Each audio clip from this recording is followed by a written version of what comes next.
C'est-à-dire le Congolais ordinaire, pour survivre au Congo, il fallait qu'il soit dans la corruption, soit qu'il reçoit la corruption ou qu'il donne la corruption.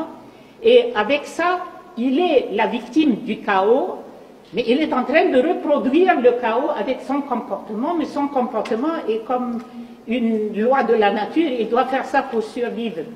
Et le chaos, c'est enraciné dans le système de manière à ce qu'on puisse dire aujourd'hui que le système de reproduction du chaos, c'est devenu comme un cercle vicieux, ça se renforce de soi-même avec les rapports de force qui sont sur place et qui sont appuyés par des forces extérieures. Et ça, je suis un peu inquiète quand j'entends expliquer les programmes politiques ou ce qu'il faut faire au Congo et comment on va aboutir à réformer ou changer le système sans qu'on aborde le problème de la dépendance totale de ce qui se passe au Congo au niveau de la nomenclature. La nomenclature, c'est la classe politique qui a évolué au Congo et c'est une classe très restreinte.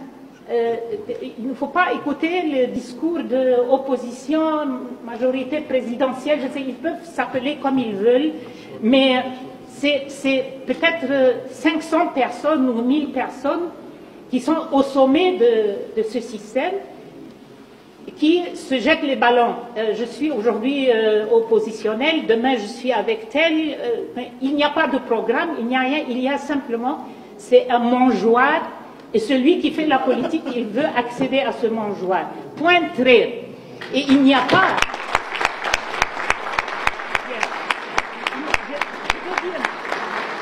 Je veux dire, il n'y a pas d'espoir que jamais... Moi, j'enseigne les sciences politiques depuis 30 ans ou quoi.